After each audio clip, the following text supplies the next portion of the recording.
ವಾಲ್ಮೀಕಿ ಅಭಿವೃದ್ಧಿ ನಿಗಮದಲ್ಲಿ ಅಕ್ರಮ ಆರೋಪ ಪ್ರಕರಣ ತೆರೆಮರೆಯಲ್ಲೇ ಪ್ರಕರಣಕ್ಕೆ ಎಂಟ್ರಿ ಕೊಡ್ತಾ ಸಿಬಿಐ ಅನ್ನೋ ಪ್ರಶ್ನೆ. ವಾಲ್ಮೀಕಿ ಅಭಿವೃದ್ಧಿ ನಿಗಮದಲ್ಲಿನ ಅಕ್ರಮ ಪ್ರಕರಣಕ್ಕೆ ಸಂಬಂಧಪಟ್ಟಂತೆ ಸಿಬಿಐ ಪ್ರಕರಣದ ತನಿಖೆಗೆ ಇದೀಗ ಎಂಟ್ರಿಯನ್ನ ಕೊಟ್ಟಿದ್ಯಾ ಅನ್ನೋ ಪ್ರಶ್ನೆ ಮೂಡಿದೆ. ತೆರೆಮರೆಯಲ್ಲಿ ಪ್ರಕರಣದ ಮಾಹಿತಿಯನ್ನ ಕಲೆ ಹಾಕ್ತಿದ್ಯಾ ಸಿಬಿಐ? ಸದ್ಯ ಪ್ರಕರಣದ ತನಿಖೆಯನ್ನ ಎಸ್ಐಟಿ ಅಧಿಕಾರಿಗಳು ನಡೆಸ್ತಾ ಇದ್ದಾರೆ.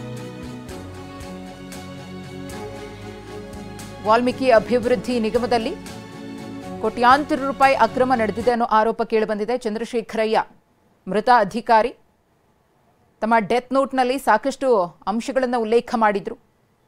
ಪ್ರಕರಣದ ತನಿಖೆಯನ್ನು ಎಸ್ಐಟಿಗೆ ಸರ್ಕಾರ ವಹಿಸಿತ್ತು. ಯೂನಿಯನ್ ಬ್ಯಾಂಕ್ ಆಫ್ ಇಂಡಿಯಾ ಸಿಬಿಐಗೆ ಮಾಹಿತಿಯನ್ನ ಕೊಟ್ಟಿತ್ತು. ಇದರ ನಡುವೆ ಸರ್ಕಾರ ಕೂಡ ಈ ಪ್ರಕರಣದಲ್ಲಿ ಹಸ್ತಕ್ಷೇಪ ಮಾಡೋದಿಲ್ಲ ಅಂತ ಹೇಳಿದ್ರು. ಮತ್ತೊಂದು ಕಡೆ ಸಚಿವರ ತಲೆದಂಡ ಆಗಿದೆ. ಆದರೆ ಈ ಎಲ್ಲಾ ಬೆಳವಣಿಗೆಗಳ ನಡುವೆ ಇದೀಗ ಸಿಬಿಐ ಎಂಟ್ರಿ ಆಗಿದೆಯಾ ಪ್ರಕರಣದ ತನಿಖೆಗೆ ಅನ್ನೋ ಪ್ರಶ್ನೆ ಮೂಡಿದೆ.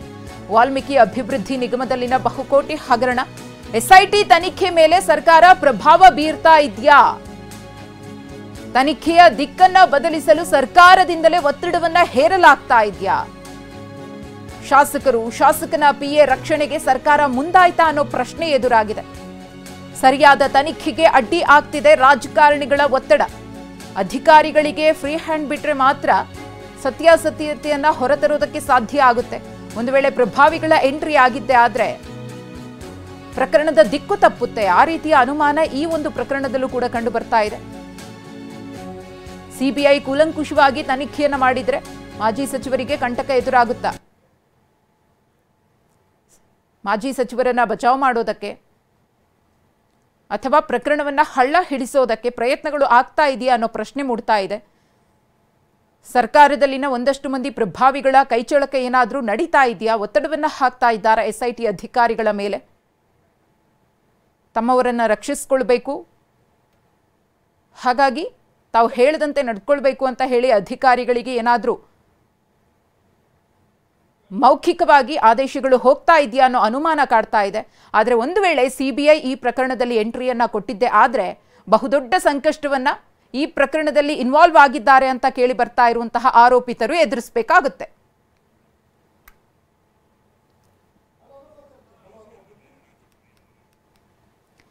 ಈ ಕುರಿತು ಮತ್ತಷ್ಟು ಮಾಹಿತಿಯನ್ನ ಕೊಡೋದಕ್ಕೆ ನಮ್ಮ ಪ್ರತಿನಿಧಿ ರಾಜಪ್ಪ ಇದೀಗ ನೇರ ಸಂಪರ್ಕದಲ್ಲಿದ್ದಾರೆ. ರಾಜಪ್ಪ, ಒಂದು ಕಡೆ ವಾಲ್ಮೀಕಿ ಅಭಿವೃದ್ಧಿ ನಿಗಮ ಹಗರಣಕ್ಕೆ ಸಂಬಂಧಪಟ್ಟಂತೆ ಸಿಬಿಐ ತೆರೆಮರೆಯಲ್ಲಿ ತನಿಖೆಯನ್ನ ಶುರು ಮಾಡಿದ್ಯಾ, ಪ್ರಕರಣದ ಡೀಟೇಲ್ಸ್ ಅನ್ನ ಕಲೆ ಹಾಕ್ತಾ ಇದೆಯಾ ಅನ್ನೋ ಪ್ರಶ್ನೆ ಮೂಡ್ತಾ ಇದೆ. ಮತ್ತೊಂದು ಕಡೆ ಪ್ರಕರಣವನ್ನ ಹಳ್ಳ ಹಿಡಿಸುವಂತಹ ಪ್ರಯತ್ನ ಆಗ್ತಾ ಇದೆಯಾ? ರಾಜಕಾರಣಿಗಳು ಒತ್ತಡವನ್ನ ಎಸ್ಐಟಿ ಅಧಿಕಾರಿಗಳ ಮೇಲೆ ಹಾಕ್ತಿದ್ದಾರಾ ಅನ್ನೋ ಗುಮಾನಿಯೂ ಕೂಡ ಇದೆ. ಏನಾಗ್ತಾ ಇದೆ ಈ ಪ್ರಕರಣದಲ್ಲಿ ಬೆಳವಣಿಗೆಗಳು? ಮಧುಶ್ರೀ, ವಾಲ್ಮೀಕಿ ನಿಗಮದ ಬಹುಕೋಟಿ ವಂಚನೆ ಪ್ರಕರಣಕ್ಕೆ ಸಂಬಂಧಪಟ್ಟಂತೆ ಈಗಾಗಲೇ ಸರ್ಕಾರ ಎಸ್ಐಟಿಯನ್ನು ರಚನೆ ಮಾಡಿ ಎಸ್ಐಟಿ ಒಂದು ಕಡೆ ತನಿಖೆ ನಡೆಸ್ತಾ ಇದೆ.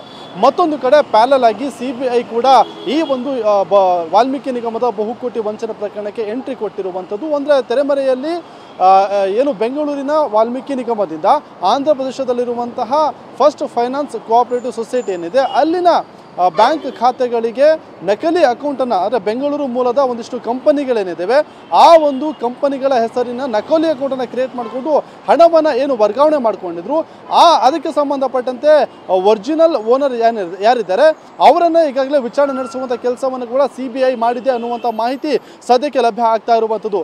ಅದೇ ಒಂದು ಮಾಲೀಕರನ್ನು ಎಸ್ಐಟಿ ಅಧಿಕಾರಿಗಳು ಕೂಡ ವಿಚಾರಣೆಯನ್ನು ನಡೆಸಿದ್ರು. ಇದಾದ ನಂತರದಲ್ಲಿ ಸೇಮ್ ಆಸ್ ಇಟ್ ಇಸ್, ಅಂದರೆ ಅವರದೇ ಆದಂತಹ ಒಂದಿಷ್ಟು ಕಂಪನಿಗಳೇನಿದ್ದಾವೆ ಆ ಒಂದು ಕಂಪನಿ ಹೆಸರಿನಲ್ಲಿ ನಕಲಿ ಅಕೌಂಟ್ ಅನ್ನ ಕ್ರಿಯೇಟ್ ಮಾಡ್ಕೊಂಡಿದ್ರು ಅನ್ನುವಂಥದ್ದು ಕೂಡ ಒಂದು ಕಡೆ ಗೊತ್ತಾಗ್ತಿರುವಂತಹ ಸಂಗತಿ. ಆ ಒಂದು ಹಿನ್ನೆಲೆಯಲ್ಲಿ ಇದು ಒಂದು ಕಡೆ ಆದ್ರೆ ಮತ್ತೊಂದು ಕಡೆ ಎಸ್ಐಟಿ ತನಿಖೆಗೆ ಸರ್ಕಾರ ಪ್ರಭಾವವನ್ನು ಬೀರ್ತಾ ಇದೆ. ಅದು ಎಲ್ಲ ಒಂದು ಕಡೆಗೆ ಎಸ್ಐಟಿ ಕೆಲ ಹಿರಿಯ ಅಧಿಕಾರಿಗಳಿಗೆ ಸಾಕಷ್ಟು ಮುಜುಗರವನ್ನು ಕೂಡ ಉಂಟು ಮಾಡ್ತಿರುವಂಥದ್ದು. ಒಂದು ವೇಳೆ ಸಿಬಿಐ ತನಿಖೆಯಲ್ಲಿ ಬೇರೆಯದೇ ಸತ್ಯಾಂಶ ಬಿಟ್ರೆ ಬಹುಶಃ ಇಲ್ಲಿರುವಂತಹ ನಮ್ಮ ಕ್ರೆಡಿಬಿಲಿಟಿ ಹಾಳಾಗತ್ತೆ ಅನ್ನುವಂತಹ ನಿಟ್ಟಿನಲ್ಲಿ ಸಾಕಷ್ಟು ಬೇಜಾರಾಗಿರೋ ಮಾಹಿತಿ ಕೂಡ ಲಭ್ಯ ಆಗ್ತಾ ಇದೆ. ಮಧುಶ್ರೀ, ಧನ್ಯವಾದ ರಾಜಪ್ಪ ತಮ್ಮ ಮಾಹಿತಿಗಾಗಿ.